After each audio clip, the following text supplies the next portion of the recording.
Alhamdulillah, alhamdulillahilladzi anzala as-sakinata fi qulubil mu'minin liyazdadu imanan ma'a imanihim. Ashhadu an la ilaha illallahul malikul haqqul mubin wa ashhadu anna sayyidana wa nabiyyana Muhammadan abduhu wa rasuluh Sadiqul wa'dil amin. Allahumma salli ala sayyidina wa maulana Muhammadin wa ala alihi wa ashabihi wa atba'ihi ila yaumiddin. Amma ba'du, faya ayyuhan nas, usikum wa iyaya bitaqwallah, faqad fazal muttaqun. A'udzu billahi minasy syaithanir rajim. Ya ayyuhalladzina amanu taqullaha haqqa tuqatih wa la tamutunna illa wa antum muslimun. Wa qala aidan laqad kana lakum fi rasulillahi uswatun hasanah liman kana yarjullaha wal yawmal akhir wa dzakarallaha katsira. Shadaqallahul azim. Setelah kita memanjatkan puji dan syukur kehadirat Allah, salawat dan salam semoga senantiasa dilimpah curahkan kehariban kita baginda Rasulullah Muhammad sallallahu alaihi wasallam. Khatib berwasiat kepada pribadi khususnya dan jemaah sekalian, mari kita tingkatkan iman dan takwa kita kepada Allah.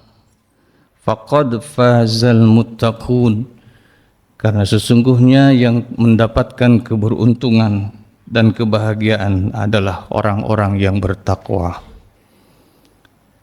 Jemaah Jumat rahimakumullah,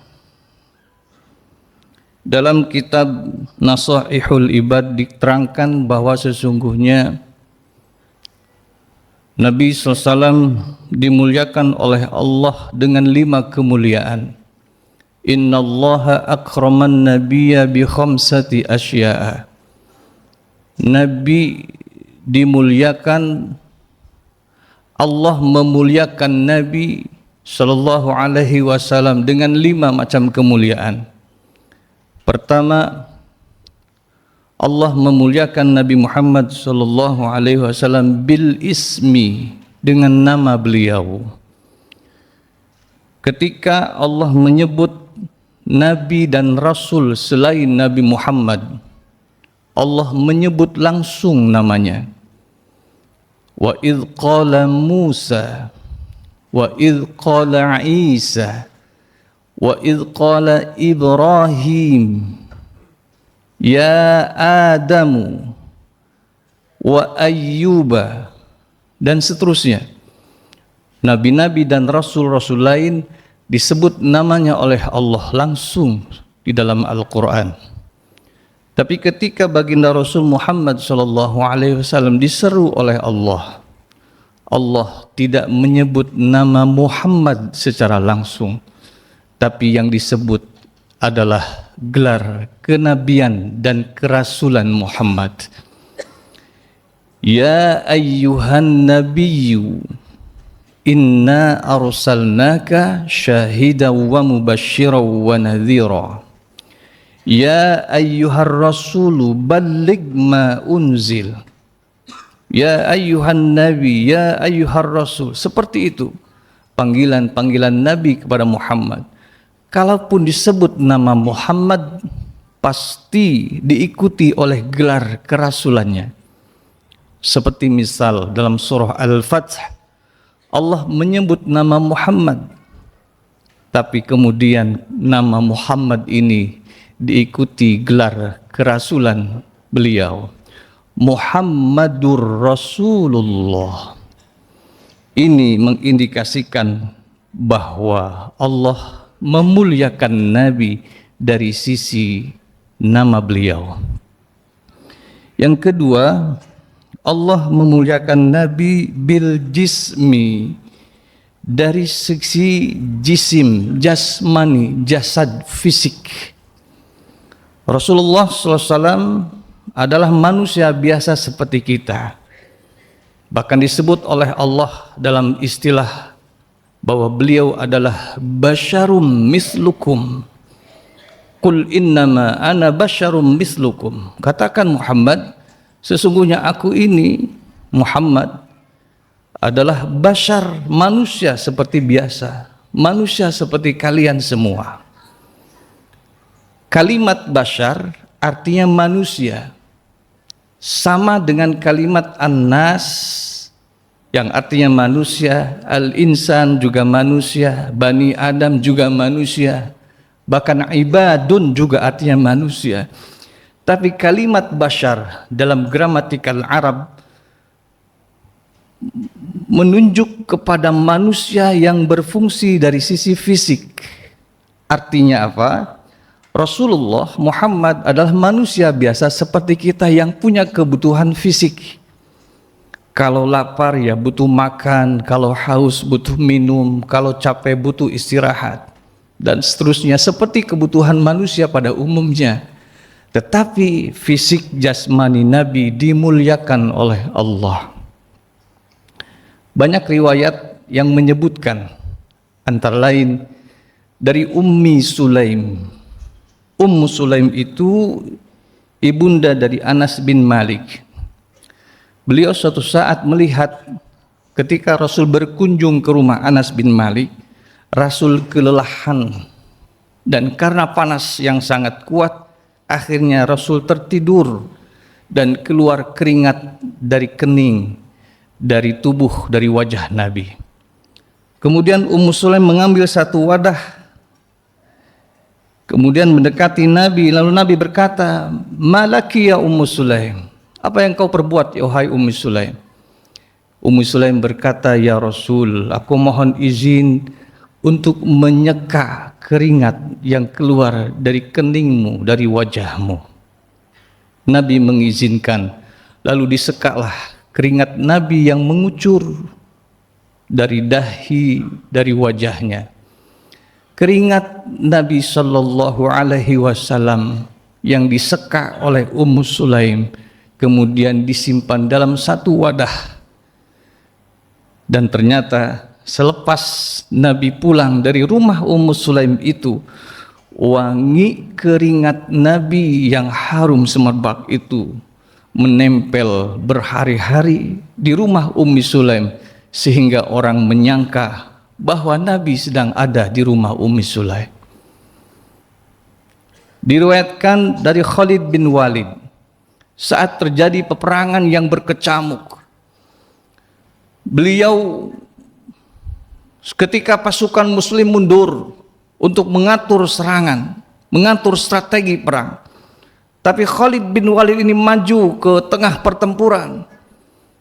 Para sahabat yang lain mengkhawatirkan keselamatan Khalid bin Walid, lalu menyuruh agar Khalid mundur, Khalid mundur. Tapi Khalid bin Walid terus dia maju. Ternyata yang dilakukan Khalid adalah untuk mengambil topi perang yang terjatuh saat dia bertempur melawan musuh. Topi perangnya itu terjatuh. Kemudian sahabat bertanya, "Mengapa kau tega mengantarkan nyawamu kepada musuh saat pertempuran sengit?"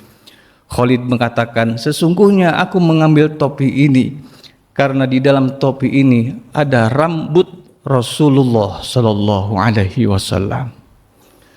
Nabi dimuliakan dari sisi jasad, dan ini menunjukkan bahwa Allah memuliakan Nabi Sallallahu Alaihi Wasallam. Di setiap kondisi, setiap keadaan masyarakat di mana sahabat kumpul, maka Nabi selalu paling menonjol dari sisi ketampanan, sisi kesolehan, sisi keceriaan, sisi wajahnya yang bercahaya. Ini menggambarkan bahwa Rasulullah SAW dari segi jasad mempunyai kemuliaan. Yang ketiga, Allah memuliakan Nabi bil khata'i, dengan kesalahan. Maknanya adalah Allah mengampuni kesalahan Nabi sebelum Nabi melakukan kesalahan itu. Allah memaafkan terlebih dahulu sebelum Nabi berbuat kesalahan. Dan inilah konsep yang mengantarkan kepada apa yang disebut dengan ma'sumnya Rasulullah SAW. Rasul Muhammad, Nabi Muhammad SAW adalah seorang yang maksum. Maksum maknanya adalah terpelihara dari berbuat dosa. Mengapa? Ketika Nabi akan berbuat dosa, wahyu Allah memandunya, wahyu Allah mengarahkan, membimbingnya, sehingga dosa itu tidak pernah dilakukan oleh Nabi. Jika seandainya Nabi berbuat salah, seperti suatu saat Nabi sedang berkumpul dengan para pembesar-pembesar tokoh Makkah, kemudian datang seorang buta menemui Nabi. Ketika seorang buta itu datang menemui Nabi, Nabi saat itu berubah wajahnya menjadi agak memerah karena ada sedikit rasa malu. Dalam satu forum yang besar itu ada seorang buta yang datang menemui Nabi. Allah menegur Nabi dengan teguran yang lembut. Abasa wa tawalla an ja'ahul a'ma wa ma yudrika la'allahu yazzakka.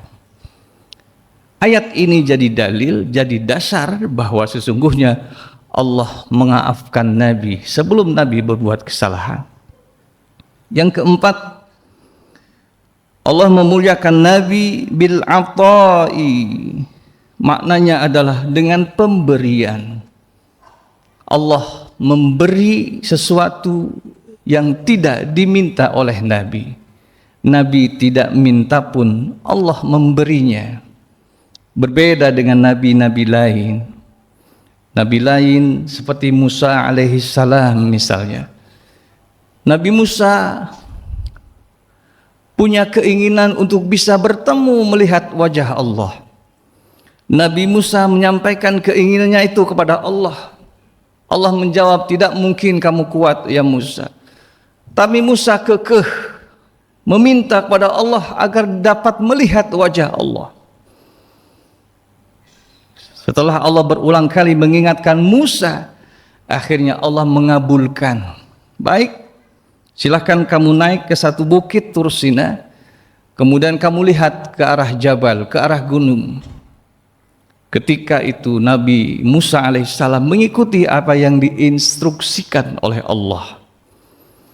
Nabi Musa naik ke bukit Tursina, kemudian melihat ke arah gunung. Ketika melihat ke arah gunung, dilihatnya ada cahaya.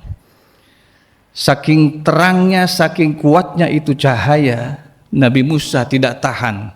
Dan akhirnya Nabi Musa jatuh pingsan. Nabi Musa meminta dulu, baru dikabulkan oleh Allah. Nabi Ibrahim terkenal dengan Nabi yang banyak berdoa, dan doa-doa Nabi Ibrahim direkam dengan lengkap dalam Al-Quran. Nabi Ibrahim mendoakan ayahnya Azar, seorang pembuat patung berhala. Nabi Ibrahim mendoakan umatnya. Nabi Ibrahim mendoakan Makkah, Madinah dan sekitarnya supaya menjadi kota yang berkah.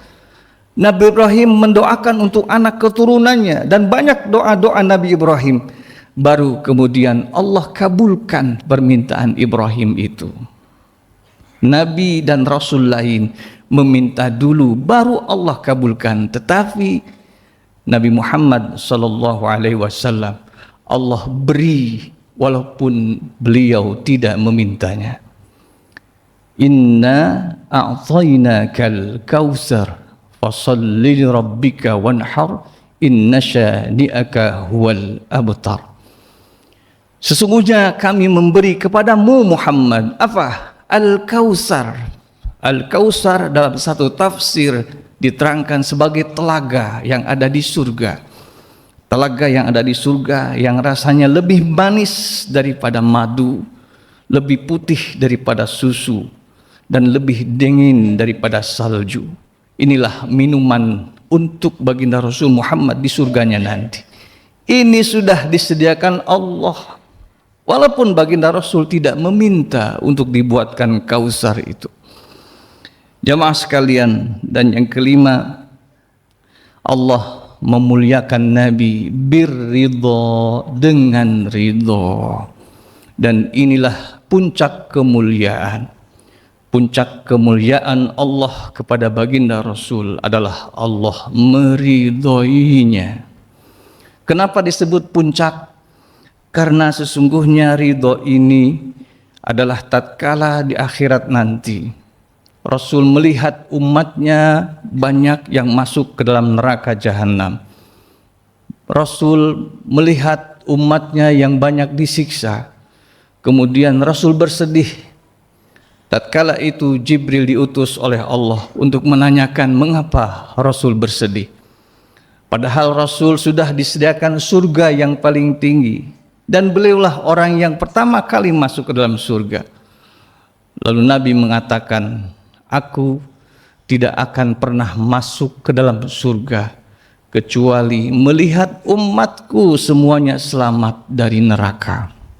Aku tidak mau masuk ke dalam surga terlebih dahulu kecuali melihat tidak ada satu umatku yang ada di dalam neraka. Dan aku tidak akan masuk ke surga kecuali aku melihat seluruh umatku semua masuk terlebih dahulu ke dalam surga. Dan ketahuilah hadirin, inilah kalimat yang diucapkan Nabi. Dan akhirnya Allah katakan, aku meridhoimu Muhammad. Dan itulah alasan akhirnya Nabi diberikan apa yang disebut dengan syafa'atul uzma, syafaat yang paling agung. Jamaah sekalian, hadis ini adalah qat'i mutawatir. Bisa dijadikan dasar hukum. Dan implikasi dari hadis ini untuk kita laksanakan dalam kehidupan kita adalah bahwa kita hendaklah membina hubungan sesama kita dengan sebaik-baiknya. Hubungan antar sesama, dengan tetangga, dengan saudara, dengan atasan, dengan bawahan, dengan teman yang tercipta dalam satu ikatan hablum minan nas. Ini jadi satu keharusan sebagai implikasi dari perwujudan penghormatan ini. Ingat, ketika di Lauhil Mahfuz, ketika Allah bertemu di Sidratul Muntaha dengan baginda Rasul, Allah memuliakan Nabi, Allah menghormati Nabi dengan kalimat Assalamu alaika ayyuhan nabiyyu wa rahmatullah wa barakatuh. Tapi apa yang dilakukan Nabi? Nabi tidak menerima salam Allah begitu saja secara egois, secara sendiri, secara individu. Tapi Nabi membagikan salam Allah itu untuk kita umatnya. Nabi menjawab, Assalamu alaina wa ala ibadillahi shalihin. Inilah implikasi dari kemuliaan Allah yang hendaklah kita laksanakan dalam kehidupan kita. Ketika ada orang memuliakan kita, menghormati kita, maka balaslah dengan kehormatan, kemuliaan yang lebih. Wa idza huyyitum bi tahiyyatin fahayyu bi ahsana minha aw rudduha. Apabila kamu dimuliakan, dihormati dengan satu kehormatan, fahayyu bi ahsana minha, maka muliakan, balaslah kemuliaan penghormatan orang lain itu bi ahsana minha, dengan yang lebih baik. Implikasinya saling hormat menghormati, saling sayang mensayangi, saling memuliakan satu sama lain adalah merupakan satu wujud sebagai contoh dari apa yang dilakukan Allah kepada Nabi Muhammad sallallahu alaihi wasallam. Allah memuliakan Nabi, dan bentuk kemuliaan ini terangkum dalam ayat yang berbunyi innallaha wa malaikatahu yusalluna 'alan nabi. Sesungguhnya Allah dan malaikat yusallun. Para mufassir menjelaskan kata yusallun bukan dengan makna Nabi Allah bersolawat kepada Nabi.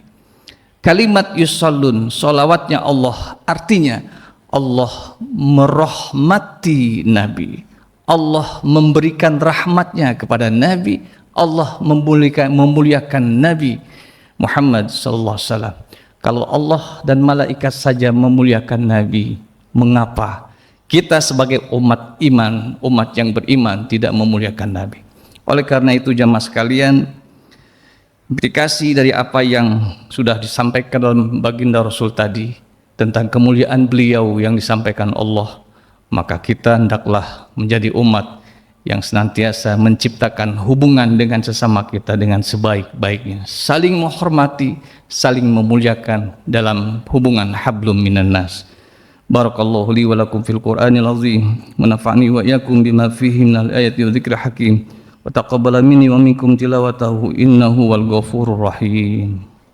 Allahumma salli ala sayyidina Muhammadin wa ala ali sayyidina Muhammad. Alhamdulillahi hamdan katsiran kama amar. أشهد أن لا إله إلا الله وحده لا شريك له إرغاما لمن جحد به وكفر وأشهد أن سيدنا ونبينا محمدا عبده ورسوله سيد الخلائق والبشر. اللهم صل وسلم على سيدنا ومولانا محمد صاحب المختار وآله الأطهار وأصحابه الأخيار صلاة وسلاما دائمين متلازمين إلى يوم المحشر. أما بعد فيا أيها الناس اتقوا الله وافعلوا الخيرات لعلكم ترحمون. إن الله وملائكته يصلون على النبي يا أيها الذين آمنوا صلوا عليه وسلموا تسليما. اللهم اغفر للمؤمنين والمؤمنات والمسلمين والمسلمات الأحياء منهم والأموات إنك سميع قريب مجيب الدعوات وقاضي الحاجات. عباد الله، إن الله يأمر بالعدل والإحسان وإيتاء ذي القربى وينهى عن الفحشاء والمنكر والبغي يعظكم لعلكم تذكرون ولذكر الله أولى وأكبر.